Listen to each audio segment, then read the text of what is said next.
I walked into my bedroom and found my wife in our bed with another man.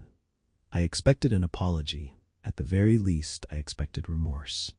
But what she said next destroyed me more than the cheating ever could. She looked me dead in the eyes and said, "I've been on birth control our entire marriage, Jeremy. Did you really think I'd have your children? I never loved you, not for 1 second. What kind of a sorry woman would love you? You are not a man deserving of a woman like me." But that wasn't even the worst part. 6 months earlier, I'd lost everything. My $50 million company, my reputation, my legacy, my entire life, due to fraudulent government charges I didn't understand. I couldn't shake the feeling that somehow she knew it was coming. This is the story of how I lost everything twice, and how karma made sure justice was served. Let me take you back 5 years. I was living the American dream. I'd built a successful tech firm from nothing. By 35, we were doing $50 million in annual revenue. But here's what most people didn't know. I gave away almost half of what I made. Food banks, schools, small businesses. My late father taught me, success isn't what you keep, it's what you give. And I had the perfect partner, Grace, to share it all with, or so I thought. We'd been married for 5 years. Everyone called us the power couple. But I missed the signs, the way she'd disappear for hours, the disgust in her eyes when I'd talk about expanding our charity work. Then, on a Tuesday morning in March, everything came crashing down. Federal investigators, fraud charges, asset seizure. Someone had falsified documents making it look like I'd embezzled from my own clients. Within 48 hours, my accounts were frozen. My company was shut down, my entire fortune gone in an instant. I walked into my house that night, financially destroyed, facing 20 years in prison for crimes I didn't commit. I needed Grace to tell me we'd get through this. Instead, I got something I never saw coming. Grace's reaction told me everything. No shock, no concern, just annoyance. She barely looked up from her phone. "So it finally caught up to you," she said. When I tried to explain I was innocent, she simply replied, "I don't care, Jeremy. I really don't." I saw the coldness I'd mistaken for sophistication. She didn't love me. She never had. Over the next 3 months, while I fought for my freedom, Grace tortured me with indifference. She stopped speaking to me. She brought friends over who'd openly laugh about my downfall. I was in denial. I kept thinking, this is just stress. We'll rebuild. Then the government seized our home. We moved into a 1-bedroom apartment in a part of town I used to donate to. I could barely afford the rent. Grace looked at me with pure disgust and said, "This is who you really are. I should have known." I'd lost $50 million, my company, my home, but I still had my wife. I kept telling myself that mattered. Then I discovered what she'd been doing the entire time. She wasn't just neglectful. She was actively cheating on me. And I realized this wasn't just distance. This was revenge. But revenge for what? You want to know what's worse than losing everything?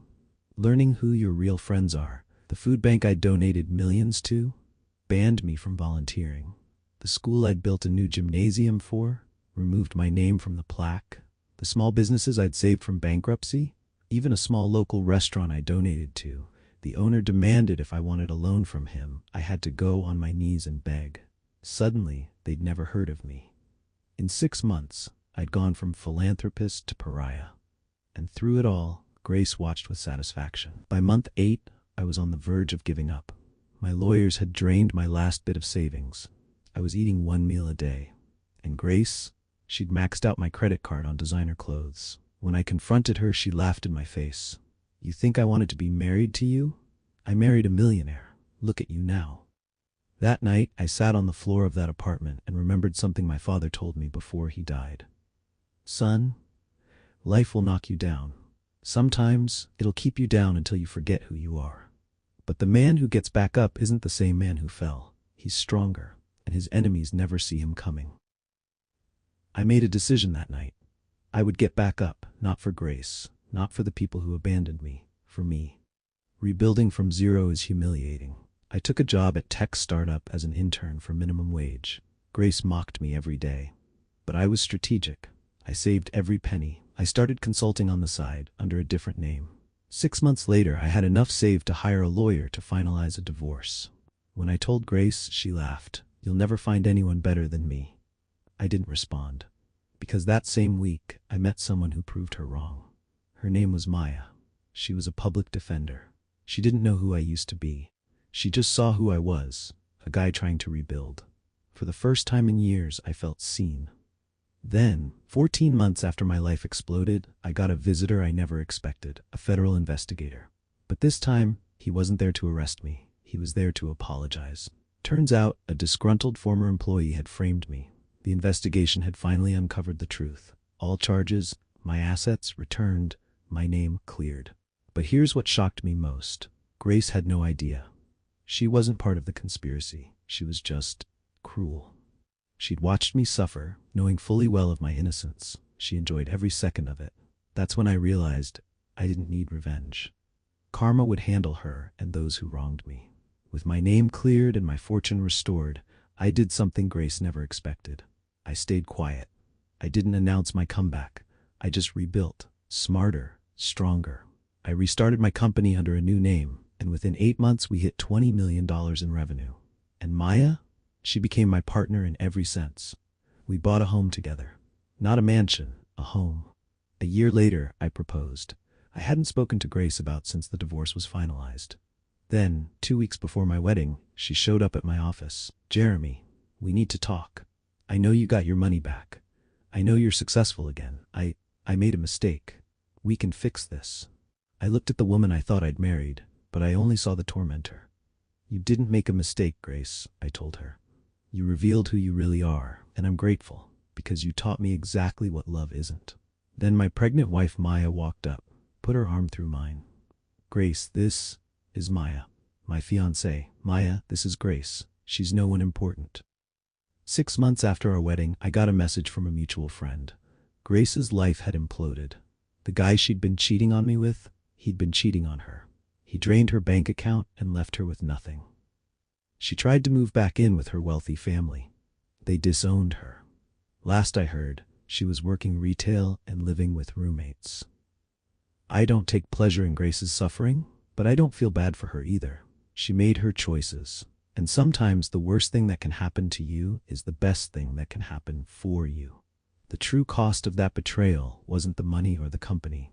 It was the crushing realization that every single relationship in my adult life had been transactional. It was waking up in that tiny, dark apartment, not just alone, but utterly meaningless to the people I had lifted up. I wasn't just broke. I was an orphan all over again. Only this time, the entire world was my negligent parent. Every act of kindness, every large donation, every interest-free loan I had given out. It all felt like a foolish investment that yielded only contempt. I remember approaching one former business partner who I had personally saved from bankruptcy, and his eyes glazed over with indifference as he muttered some excuse about tight quarters. When another offered me a meager plate of food, they demanded I beg for it. The humiliation was total. This wasn't just poverty. This was a deliberate, collective turning of the back, and it was the ultimate lesson in observing people's true character. If you're going through hell right now, if someone has betrayed you, remember this: the story isn't over. Your comeback is always bigger than your setback. And karma never forgets. If this story resonated with you, hit that subscribe button, share this with someone who needs to hear it, and drop a comment telling me, what's your comeback story?